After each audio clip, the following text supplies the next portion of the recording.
যে সন্তান মা বাবার চোখের মনি, সেই সন্তানও বিয়ের পরে পর হয়ে যায়।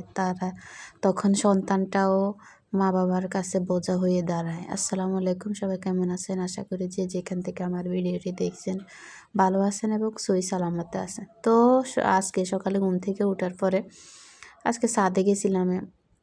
ছাদে যাওয়া হয় না, কারণ বাড়িওয়ালারা ছাদে মুরগি ফালে, তারপরে পাখি ফালে। তো এর জন্য সবাইকে ছাদে যাওয়া নিষেধ। তো আজকে সকালে আমি ওদের থেকে কোয়েল পাখি আনবো, তারপরে আবার ডিম আনবো কোয়েল পাখির।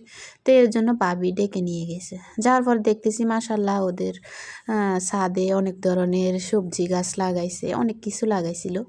তো আমার কাছে খুবই ভালো লাগতেছিল। আমি একবার গেছিলাম, ওই সময় মোবাইল নিয়ে নাই। পরে আমি আবার রুমে আসছি, আসার পরে মোবাইলটা নিয়ে গেছিলাম, গিয়ে মোবাইল দিয়ে ভিডিওটা করলাম। অনেক দিন হয়ে গেছে এভাবে গাছের সিম কাছ থেকে অনেক দিন হয়েছে দেখা হয় না। তো পরে ভিডিও করে নিছি যে খাইতে তো পারবো না, ভিডিওটা করে নিই। তো এখানে গাছগুলো তো অনেক গোলাপ ধরতো, এখন গোলাপ নাই। আর এটা কি গাছ জানি না, গাছ এটার ভিতরে অনেক কাটা। তারপরে এখানে ওরা কুমড়া গাছ লাগাইছে, মিষ্টি কুমড়া গাছ। তো এখানে একটা মাশাল্লাহ একটা মিষ্টি কুমড়া ধরছে। আমার কাছে যে কী যে ভালো লাগতেছে, ওদের ফল, ওদের ফসল, আর আমার কাছে ভালো লাগতেছে। তো আমি ঘুরে ঘুরে ঘুরে ঘুরে ভিডিও করছি। ওরা থানকুনি পাতা লাগাইছে, ধন্যা গাছ লাগাইছে। তো ফুলগুলো অনেক সুন্দর লাগতেছিল মাশাল্লাহ। আর সিম গাছ দুইটা, একটার ভিতরে সিম ধরছে আর একটার ভিতরে সিম ধরে নাই। ওটাতে এখনও ফুল আসছে, একটা মনে হয় একটা থকমা আসছিল ফুল, এই যে। আর আর ওটার মধ্যে তো মাশাল্লাহ অনেকগুলো ফুল সিমও ধরছিল। তো বাবির থেকে ডিম আনছিলাম 50টা। তো এখানে আমাকে প্রথমে 27টা দিছিল, আর ওগুলা ওদের রুমে আছে। এগুলা পাখির ঘর থেকে নিছিল, রাত্রে এগুলা পাখি মনে ফাঁসছে যে ওগুলা আর কি। তো আমার মেয়ে নিয়ে বসে আছে।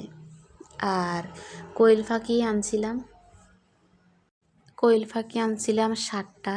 তো ওখানে বাবির হাতে জবা করে আনছিলাম, কারণ আমি রুমে একলা একলা, আমার সাথে কেউ নেই। তো এগুলা কে জবা করবে? আপনাদের ভাইয়া তো সকাল 8টা বাজে ডিউটিতে গেছে গা।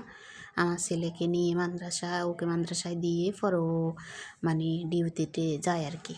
তো আমি এখানে 7টা কোয়েল পাখি, আজকে অবস্থা খারাপ, এগুলা আমি বাঁচতে। আর এদিকে গরম পানি বসাইছি, পরে এগুলা বেছে নিছি আর কি। আসলে বেছেছি আমি একলা একলা, তবু খারাপ লাগে নাই, ভালো লাগছিল। কিন্তু চোখেও ওই সময় কম দেখতেছি আমি। তো 7টা আমি কেটে ধুয়ে পরিষ্কার করে নিছি, কারণ চাইছিলাম একবার রোস্ট করব। পরে ভাবতেছি না, রোস্ট করতে এখন অনেক অনেক ধরনের মশলা বাটা লাগবে। তো ওইগুলো আমি করতে করতে আপনাদের ভাইয়া খেতে আসবে, পরে আবার ওরা খেতে দিতে পারবো না। তো এর জন্য আমি আজকে ভাবছি যে তাহলে 7টা আজকে কুটে রান্না করে নিই, আর 3টা রেখে দিছি ফ্রিজে। ওইগুলা আমি পরে একদিন রোস্ট করে নিব আর কি। 3জনের জন্য 3টা রোস্ট করে নিব। তো এখানে তরকারিটা বসাই দিব আর কি। তো এখানে আমি প্রথমে তেল দিয়ে দিছিলাম, তেল গরম হওয়ার পরে পেঁয়াজ দিছি। আর পেঁয়াজ দেওয়ার পরে এখানে আমি 3টা এলাচ, তারপরে একটা দারচিনি, তারপরে এখানে লং দিয়ে দিছি, আবার তেজপাতাও দিয়ে দিছি।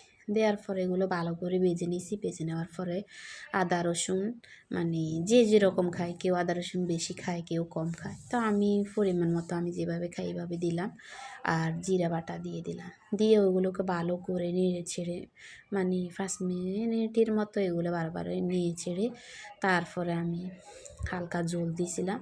জল দিয়ে তারপরে আমি ওখানে হলুদের গুঁড়া, মরিচের গুঁড়া, তারপরে লবণ স্বাদ মতো দিয়ে দিয়েছি। দেওয়ার পরে এখন এগুলো আমি ভালো করে কষিয়ে নিছি, কারণ মশলা যত আপনি কষাইবেন রান্নাটা ততই ভালো লাগবে এবং খেতেও দুর্দান্ত স্বাদের হয়। তো আমি এর জন্য মশলাটা একটু ভালো করে কষিয়ে নিই, কারণ কেউ মশলা একটু কম কষায়, যে মানে মাংস দিয়ে দেয়, বলে যে মাংসর সাথে কষিয়ে নিবে। তো আমার কাছে ওরকম ভালো লাগে না, আমি আগে মশলা ভালো করে কষিয়ে নিই, তারপরে মাংস দিই। তো মাংস দেওয়ার পরে এগুলো ভালো করে আমি কষাইছিলাম, কষানোর পরে এখন আমি জল দিয়ে দিচ্ছি। আর জল দিয়ে এগুলো ভালো করে নেড়ে ছেড়ে রান্না করে নেব। তো নেড়ে ছেড়ে এখানে মানে জল একটু কম হচ্ছে, তা আমি জল আর একটু দিয়ে দিব, কারণ একটু হালকা জল রাখবো, মানে মাখা মাখা রাখবো। তো মাখা মাখা রাখলে জল যদি একদম কম দিই তাহলে তো মানে থাকবে না জল। এখান দিয়ে আমার মেয়েও রান্না করতে আসছে, আসলে আমার মেয়েও আমাকে অনেক হেল্প করে। আমি যদি গুছিয়ে রাখি, আমার যে সুন্দর করে এগুলো মেলে রাখে, এগুলো আর কি। তো পরে এগুলো ভালো করে আমি কষিয়ে নিয়েছি, মানে জল একদম মাখা মাখা করে ফেলছি। এখন এগুলো হয়ে গেছে, এখন আমি নামিয়ে ফেলবো।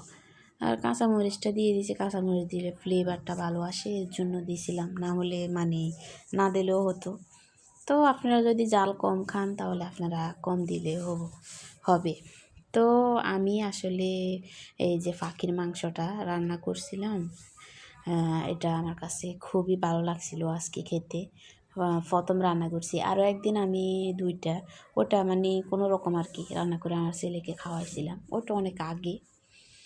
আর সন্ধ্যাবেলা আপনাদের ভাইয়া আসার পথে তো ওরা মানে হোটেলে গিয়ে খাইছে, আমার ছেলে আর আপনাদের ভাইয়া। তো আমার জন্য গিরিল এবং ইয়ে নিয়ে আসছে, মানে সাব আর কি, আর রুটি নিয়ে আসছে। তো আমিও